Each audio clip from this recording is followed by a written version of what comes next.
Bonjour à toutes et à tous. Alors, imaginez un instant un navigateur qui ne se contente pas de vous montrer des pages web, non, mais qui agit pour vous, qui apprend de ce que vous faites et qui surtout converse avec vous.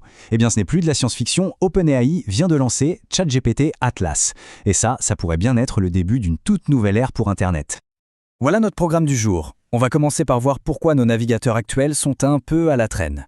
Ensuite, on va plonger dans ce qu'est précisément Atlas.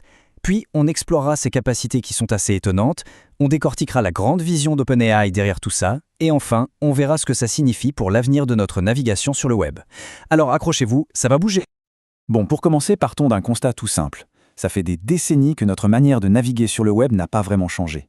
Le navigateur, c'est une fenêtre sur Internet, bien sûr, mais ça reste une fenêtre étonnamment passive. Franchement, posons-nous la question. Est-ce que notre navigateur est vraiment intelligent? Est-ce qu'il anticipe nos besoins? Est-ce qu'il nous aide à accomplir des choses? Ou est-ce qu'il se contente d'afficher des pages en attendant sagement qu'on clique quelque part? Soyons honnêtes, c'est plutôt la deuxième option, pas vrai? Et c'est là que se situe tout le changement de philosophie qu'apporte Atlas. On ne parle plus juste d'un outil pour trouver de l'info, non. On parle d'un véritable assistant, un partenaire proactif qui est là pour nous aider à accomplir des tâches, à atteindre des objectifs. La nuance est énorme.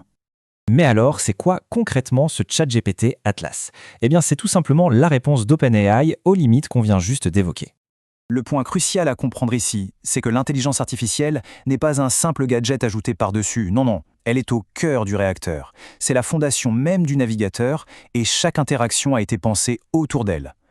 Et il ne faut pas se tromper, c'est un coup stratégique majeur. OpenAI ne se contente pas de proposer une petite alternative, l'entreprise cherche carrément à imposer une nouvelle façon de faire et à défier frontalement le géant qu'est Google Chrome. Allez, passons à la partie la plus intéressante. Qu'est-ce qu'il peut faire de si spécial ce navigateur? Explorons un peu ses super pouvoirs. En gros, Atlas repose sur 3 grandes innovations. D'abord, une barre latérale intelligente qui transforme n'importe quelle page en une conversation. Ensuite, des mémoires de navigation qui lui permettent de nous connaître pour mieux nous aider. Et enfin, le fameux mode agent, un mode proactif qui peut littéralement agir à notre place. Concrètement, qu'est-ce que ça veut dire? C'est simple, c'est la fin de la lecture passive.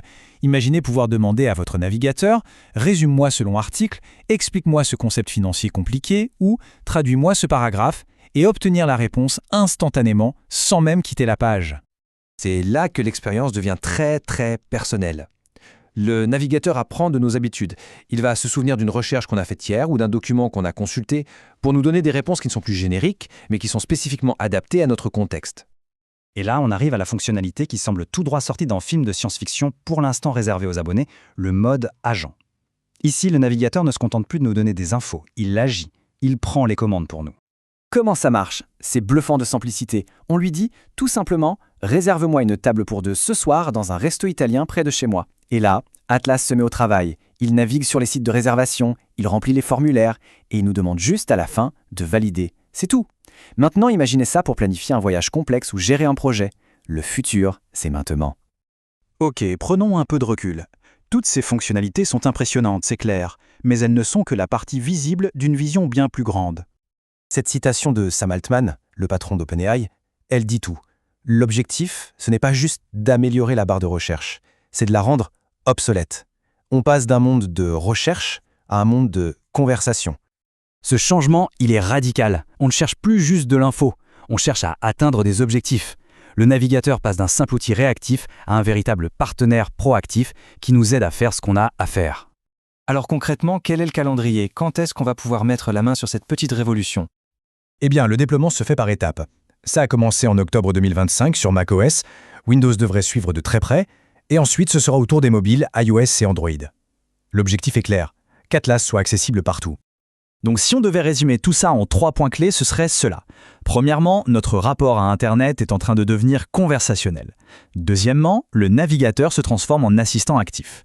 Et troisièmement, la grande bataille des géants de la tech pour devenir notre portail vers l'IA vient de monter d'un cran. On termine donc sur cette grande question. Passer d'un web silencieux qui affiche des pages à un web qui nous parle, qui agit pour nous et qui se souvient de nous, c'est une transformation majeure. La technologie, elle, est prête. La vraie question maintenant, c'est est-ce que nous le sommes? Merci d'avoir suivi cette analyse et à très bientôt.